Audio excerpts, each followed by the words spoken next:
and welcome back to another episode of Nashoba News. I'm Bella. And I'm Nina. Bella, how was your Easter? It was fantastic. I ate some delicious ham and mashed potatoes with my family. Ooh, yummy. Did you have an Easter egg hunt? Obviously, did you? Oh yeah, of course. Nice. Now let's kick off this broadcast with Harry and our guest anchor Max for Question of the Week.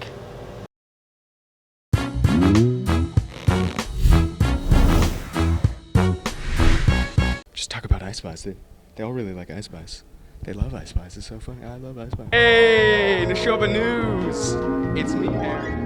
I love Nashoba News, and I love Questions of the Week. Today's question of the week is, what's your favorite vacation story? So, come along with me. I was stuck in North Carolina on the beach during a huge storm, and the outside of my camper was flooded, and I fell asleep. And my parents came on a golf cart to come pick me up, and on the way back, the water was like coming through the floor of the golf cart. I don't know, that's it. That's very scary. Thank you. You're welcome. Actually, I don't know if this is my favorite, but one time when I was like 9, I flew over the handlebars and then I couldn't go swimming for like a week because I was so scraped up. Oh my gosh. One time I went to Mexico and I got really sick and I ruined my whole family's vacation. Good for you, man. So a couple years ago, right after my wife and I moved into our first house, we went on a vacation. We went to the Grand Canyon. It was one of her places that she's wanted to go for her entire life. And I will always remember her cresting over and being able to see the Grand Canyon for the first time and just bursting into tears. It was a beautiful moment, and I was so happy to be able to help my wife's dream come true. It's going to make me shed a tear. Thank you. I'm here with... What time is it? It's Nashoba News time.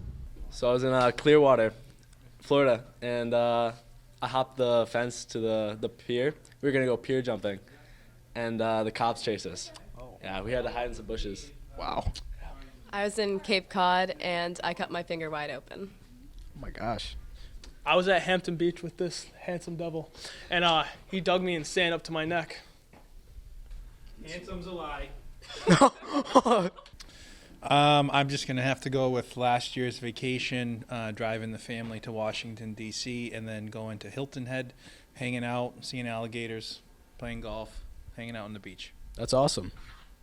So my family and I took a trip to Kenya because we're from Kenya, but this time, it was in 2013. It was just me and my older sister, and we were staying with my grandmother. And what happened was, like, my grandmother, she had chickens, and there was this huge stick that, like, it kind of leaned against the house.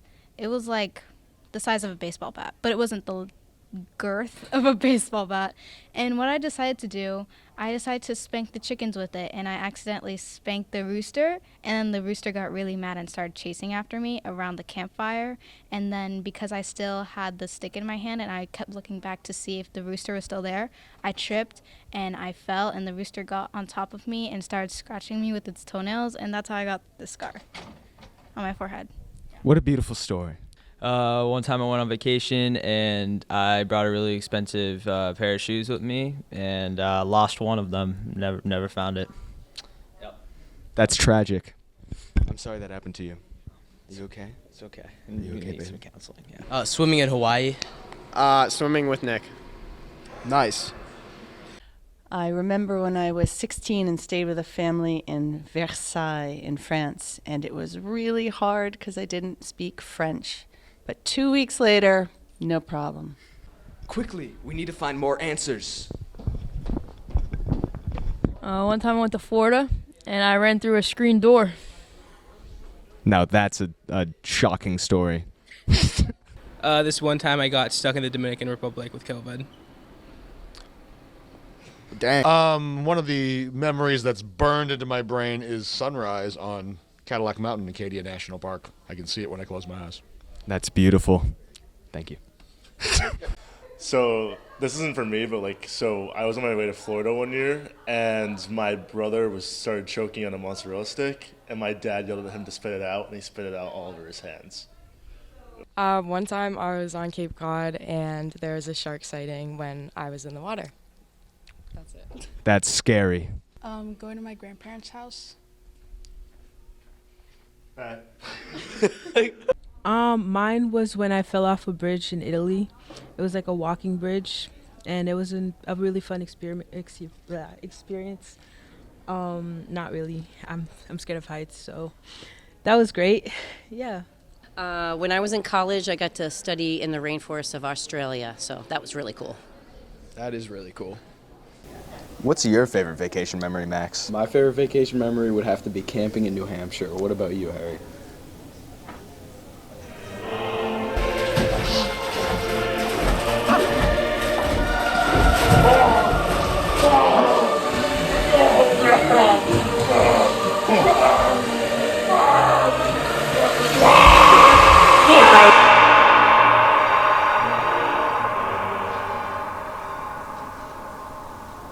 Ice Spice.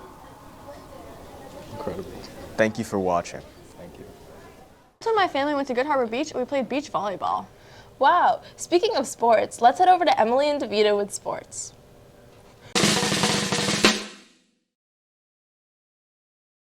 Spring sports are off to a great start to their seasons. Softball opened up their season with an 11-2 win over Shrewsbury, led by Kylie Doherty with 3 RBIs and 3 runs. They also had a great 6-0 win over Westboro, led by Kylie Doherty's 3 RBIs, along with Hannah Reardon's outstanding performance on the mound, striking out 18 batters. Boys lacrosse also started off their season with a huge 16-6 win over Leominster, led by Jack Shartner and Liam Duhame, each netting 6 goals for the Wolves. Last Thursday, baseball had a tough 4-3 loss to Westboro. Girls lacrosse opened their season with a tough loss against a great Westboro team. Freshman Caroline Pinto led the Wolves with a hat trick. Girls tennis are off to a great start with a 2-1 record, and the boys tennis team has a record of 1-1 to start the season. Now let's head over to Athlete of the Week. I'm here with our Student Athlete of the Week, senior tennis captain DeVita Honig. DeVita won her match versus Leominster in 3 sets, lasting over 3 hours. This match was also the deciding match in Nashoba's 3-2 win over Leominster. Welcome, DeVita. Hello. So when did you start playing tennis, and what sparked your interest to play at the varsity level?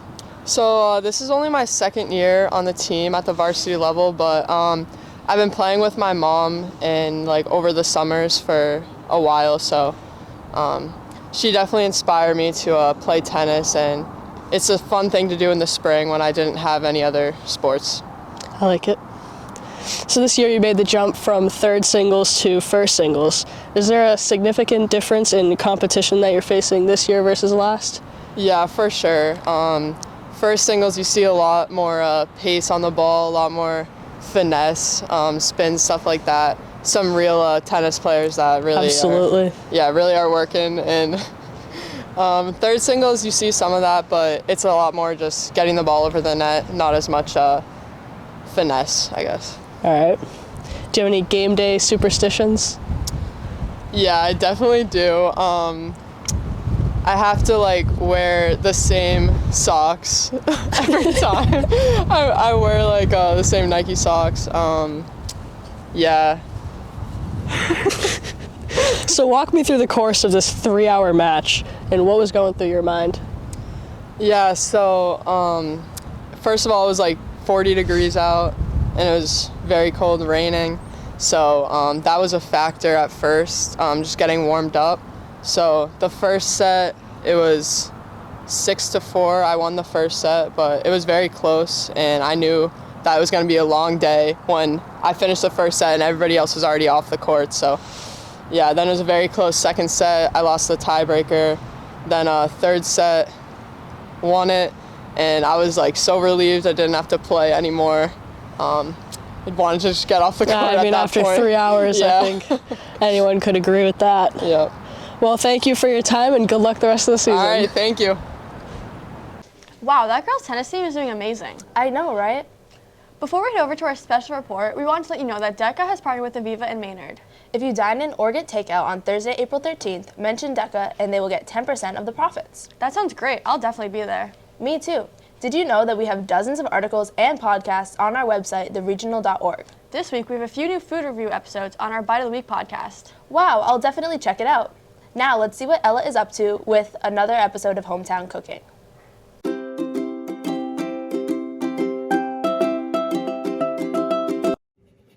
Hi everyone, welcome back to Hometown Cooking.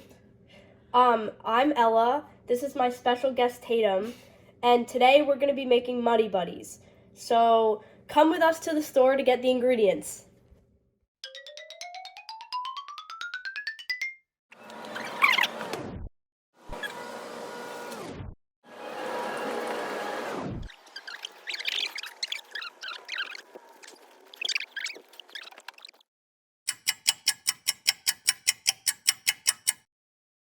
Step 1. Gather the ingredients. 9 cups of Chex cereal, 1 cup of chocolate chips, half a cup of nut butter, 1 teaspoon of vanilla, a 1/4 cup of butter, and 1.5 cups of powdered sugar. All right. Step 2. Combine the chocolate, the nut butter, and the margarine.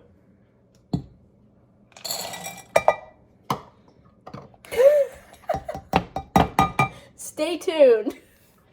Okay, we're back. Step 3.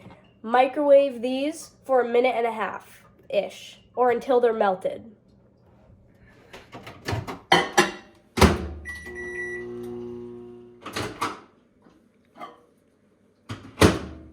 Okay, step 4. Stir in the vanilla. Step 5. We're gonna stir in the mixture onto the cereal.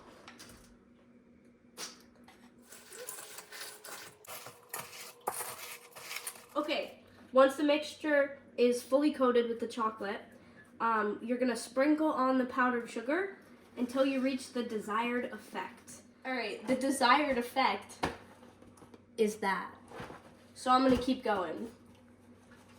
The camera changes so many times. All right, once you're done mixing, you're gonna place all of this on parchment paper on a tray to cool.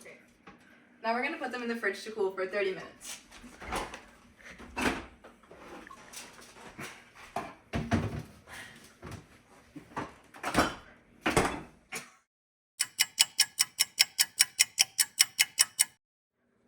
The last step is to take them out of the fridge and enjoy. We hope you enjoyed the Muddy Buddies. Now back to you, Bella and Nina. Wow, that looks delicious. While we're talking about food, be sure to check out the flyers around the school for a fundraiser at Panera to help support North Star Family Services, a local homeless shelter in Leominster. This Friday, April 14th, 20% of your sales will be donated if you use the code FUN4U at checkout or by showing a picture of the flyer to your cashier at the checkout at the Panera in Highland Commons in Hudson. We love Panera, so we will definitely be stopping by. Also on Friday, April 14th, seniors, please be sure to order your Nashoba senior t-shirts using the link in the Nashoba 2023 bio. Shirts are only $10, so be sure to get those orders in since this Friday is the deadline. All right, that's all we have for this week. Have a great break, everyone, and as always, Stay classy, Nashoba.